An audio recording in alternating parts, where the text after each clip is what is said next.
Hey everybody, it's Kenny E, Black Iron Tri, along with the partner in crime, and we are not going swimming today.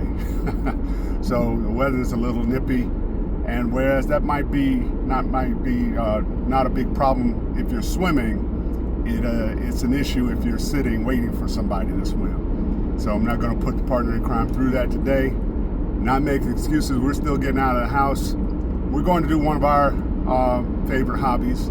I don't talk a lot about it on this channel because I know it triggers some people. A little bit of a joke there. We are going to the gun range and going to enjoy ourselves. My partner in crime is like, she wants to say something, but she's going to be quiet for now. Appreciate it. And I just wanted to kick off this week's video. We had the last week, recovery week of a peak block. Was supposed to include threshold training, which I did get my threshold run training in and swim, but I was unable to get the bike done because both Lena and Charday are in the shop, and I didn't have a proper setup to do a test. And then for my regular ride, which was a brick on Saturday, I had to make some adjustments. So check this out. Thanks for joining. Thanks for watching. Please, if you like what you see, hit the subscribe and like buttons. And until next time, this is Kenny E and partner in crime signing off. Remember, you don't have to be fastest. Be fearless. Right.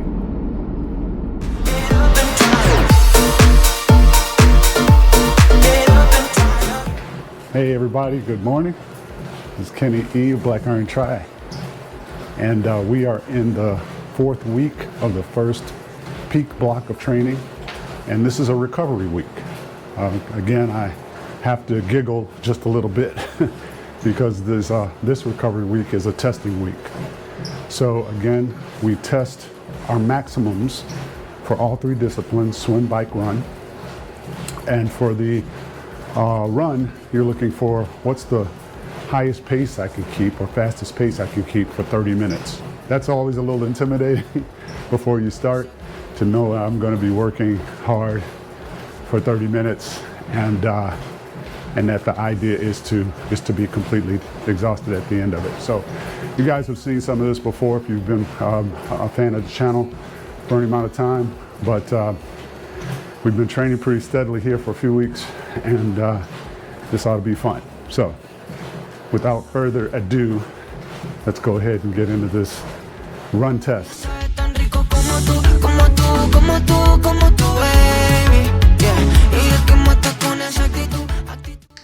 Well, that's going to do it, folks. We got it in. Ran for the entire 30 minutes. A lot of times when I do this test, I have to stop every now and then. But I guess the fitness is coming on, and I was able to run for the whole thing. I'm looking forward to seeing what my pace is, if it changed at all, my threshold pace. I'm thinking yes. The app wanted me to try to sustain 6.6 miles an hour. I don't know what that pace is, but I think I stayed consistently over that for the entire run, for the entire 30 minutes. So should be good/bad news, because of course the higher your threshold is, the harder more intense your workouts are. So good way to start today, get the endorphins running, be ready to rock and roll. All right, till tomorrow's swim test. This is Kenny signing off for Black Iron Tri. Be fearless. So I got a bit of a surprise this week when I went in for my test. My pool at Washington Park Natatorium had reconfigured the pool to the 25 meter length instead of 25 yards. This is not a problem. I was pretty excited about it, except that my watch was not set up for a 25 meter pool. I could change the setting on the watch, but because my training peaks isn't set to meters, the automatic test monitor wouldn't work properly. So I had to do it all manually. The test itself was still the same, 400 and 200 of whatever kind of pool you're in. So previously this test I did 400 yards and 200 yards hard. This time would be 400 meters and 200 meters. So let's see what that turned out to be. I did get it in. One thing I did want to note about my swim, someone commented that they noticed I breathe bilaterally. In other words, I breathe on both sides of my body. This is only true in zones 1 and 2. When I'm in zone 1 or 2, I do breathe on both sides. I like to get that practice in. But here you'll see me swimming in about zone 3 or 4, and I'm breathing on one side every other stroke, so to speak, instead of every 3 strokes. This is because I just need more oxygen, and it helps keep a faster rhythm overall. But the beauty of being able to breathe on both sides is that if you run into wave problems during an open water swim, you never know which way the waves are coming. It helps to be able to breathe on both sides. So my previous threshold was 2:07 minutes per 100 yards, 2:19 minutes for 100 meters. It didn't change, it's the same. But I do want to note that this test was 10% longer overall. So am I faster? Hey everybody, Kenny E here, Black Iron Tri, and we're here in crisis mode here in this 4th week of this peak block, which is technically a recovery week, but it's actually test week. So I'm doing all of my threshold tests this week. I've got the run in, I got the swim in. Unfortunately, I took in my tri bike for tune-up prior to race. I always try to get the bikes in a month before race day to get them tuned up and ready to race. And it turns out there was a recall on my Shimano crankset on the tri-bike. Long story short, Shimano has a recall. They've got to order the new crankset and switch all of that out, plus all the other tuning up they were going to do, new chain, wax chain, new bolts, all this other stuff. So there is a chance that bike won't be ready by race day. And I wanted to use that bike in Panama City Beach, my first race of the season. IM 70.3 Gulf Coast. So I decided to take in my road bike, which I felt was probably in a little better shape and didn't have a recall on the crankset, so that I could make sure that I had a bike available for race day, even if it wasn't my tri-bike. And it turns out they wanted to do a bunch of stuff. They say I need a new bottom bracket. They want to replace the cassette in the back, which is a climbing cassette, because I planned on using this bike in Chattanooga the following weekend. So I am without my 2 primary riding, training, racing bikes during test week. So today is FTP day. I don't have a bike that I feel comfortable doing an FTP test on. I really want it to be a bike that I ride and train on regularly. Don't have that. So FTP is going to get pushed until I actually have a bike I can use and feel comfortable on doing a test. However, I still got training to do this week. Even though it's a recovery week, Saturday I'm still supposed to put in 2 hours of spinning on a bike, and I won't have a bike, one of my main bikes, on Saturday. So I am going to take Miss Phoebe here, my commuter bike, my single speed. I tried to put her on the kicker. The back end here, I'm drawing a blank on the name here, is not wide enough to fit around that 11-speed cassette. So I'm gonna leave her as is. My wife has a wheel-on kicker roller trainer, and I'm going to put this bike on there. I'm gonna change off the pedals to the SBD SL clipless pedals so I can use my cleats. And I'm going to do my long ride, my spin on this bike on the roller this weekend. I looked at trying to use my wife's bike, but that's not gonna work. Her bike is a little too small for me, and raising the seat up, it's just gonna be a mess. So I'm just gonna take her bike off. The roller is super easy to put a bike on and off. Again, it's wheel on. Do not have power. The roller will report power, it'll read power if you have power on your bike. The roller itself does not provide power. I'm not gonna have power on this bike. I'm just trying to get the spin in. So I'll feel for wherever zone 2 feels like for me and go for broke. Anyway, just wanted to give you guys an update. This is the part of being in this sport, is you run into problems, you gotta work around them so that you don't mess up your races and minimize the impact as much as possible. Let me get to changing these pedals off, and have this bike ready for Saturday for my long ride. Yeah, baby, y happy, compare copas, un hello a Kitty, rompe las notas, agüita pa'l Harry, que se me quema, baby, yeah. Nadie sabe tan rico como tú, como tú, como tú, como tú, baby, yeah. Y es que matas con esa actitud, actitud, te portas mal, yeah. Que solo le haga el favor, lo que el corazón, pero no le da. Dice que no quiere amor, solo un calentón, esto se le da. Well, folks, this doesn't look like this is going to work out today. What we have here is a failure to communicate. Phoebe here does not have power, obviously. So this is just my commuter. And the roller, as I may have mentioned, the kicker roller does not have power within itself. Although it is a smart-ish trainer, the way it works is this can read power that is being produced by your bike. In other words, if you have power meters on your bike and they're transmitting the power that's coming off of it, whether it's in the crank or the pedals, that power will get transmitted and the kicker roller will pick that up. And it can also communicate simultaneously with your training app. So your app will say, this is what I want the power to be.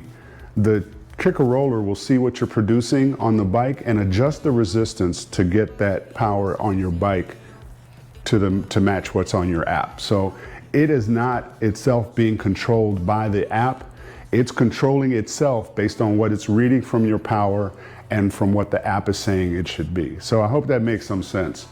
That all said, Phoebe here is set up as a commuter, as a single speed, and the way that my buddy set this bike up when he built it, it's got a pretty big gear, a heavy gear on here. And this is great for, you know, if you're riding along a lake front with friends who are on their regular road bikes, you can keep up. This is not an easy gear that is normally set in. It's terrible when you have to go up a hill from a dead stop. It causes some pauses, but overall it makes for a great commuter if you're just wheeling through the city or wheeling on pretty flat land. But this, as it's set up, because there's nothing controlling the resistance here, this gear is heavy and much higher. I'd have to I'd be way out of my zone 2, which is what I'm supposed to do today. I'm supposed to spin for 2 hours in zone 2, and this is well beyond that. It's probably, the way it feels like it's more in zone 4. And whereas that wouldn't be fun to do for 2 hours in any case, it is also not the prescribed workout for today. So we're gonna have to come up with something else. I'm also supposed to do a brick run. We'll figure something out.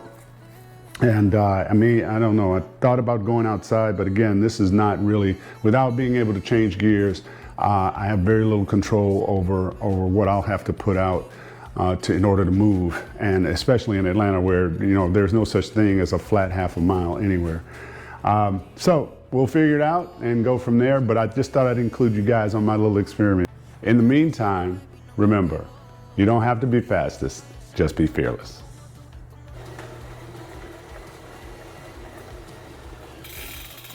Well, folks, I think we have a semi-solution here.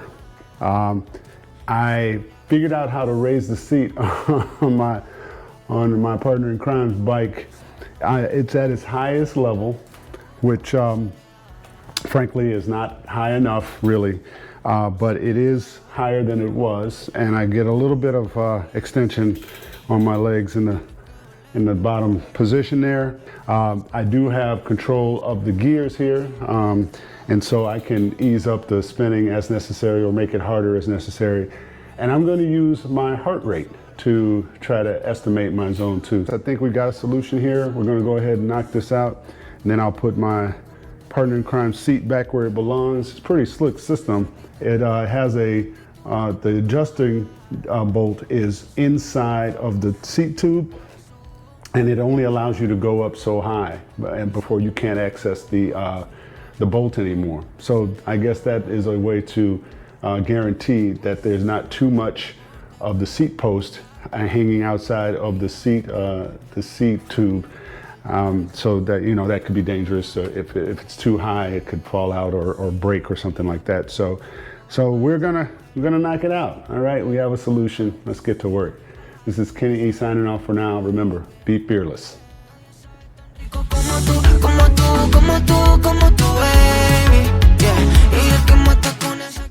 All right, people, I am an hour into this modified ride here today. And it's working out okay, but I definitely don't recommend riding on a bike that's not fit for you. I've been feeling some tenderness. I won't call it like a sharp pain or anything, but just some unusual tenderness in my left quad. And it's just, I can tell I'm not able to extend my leg the full distance. The roller and the bike are working out great. They feel great, nice and smooth and quiet. So happy with that. I'm gonna try to put in another 36 minutes on this bike, which will get me into green on Training Peaks.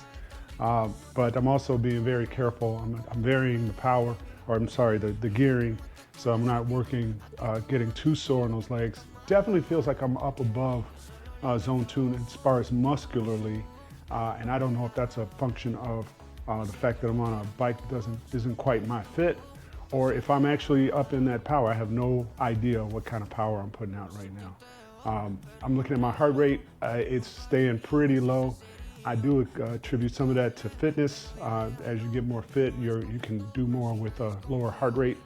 And I'll have to look up exactly where my heart rate zones are, but if I'm tickling the bottom of zone 2, that's probably about where I am. So anyway, I feel great about the fact that I'm still getting in a workout today. Still getting in I'm spinning some wheels, and I don't feel terrible about the lower time if I do get in this next 36 minutes, because I'm riding indoors, and as we've discussed before, riding indoors is harder than outdoors. You don't have forward momentum. You don't have any coasting. You're spinning the whole time. So I've been spinning for an hour here, and I'm gonna spin for another 35 to 40 minutes. And then we'll see how we feel, see if we can get in this brick run as well.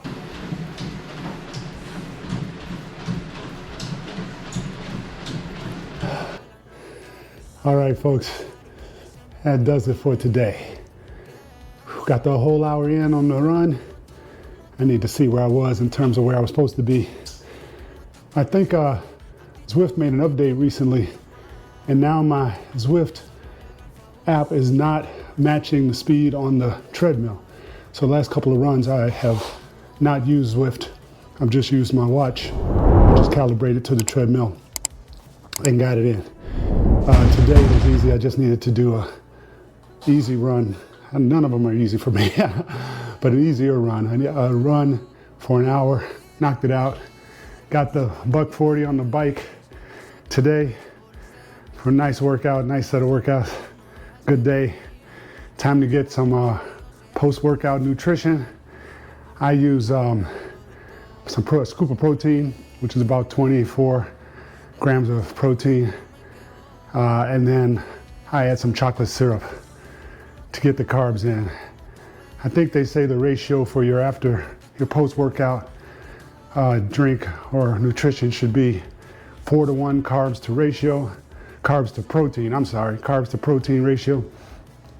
So I don't know if I quite hit 80 grams of, or close to, what would that, 100 grams of carbs with the chocolate syrup, but I just put a big old dollop in there along with a scoop of protein, some water, and guzzle that down. Sometimes I'll do 2 servings, like after a 3-hour day like today, probably earn 2 servings. So let's get that in, get relaxed and rested, start the recovery before hopefully tomorrow's open water swim. Thanks for joining. As usual, this is Kenny E signing off for now. Be fearless. No, I ain't giving you up. No, I ain't giving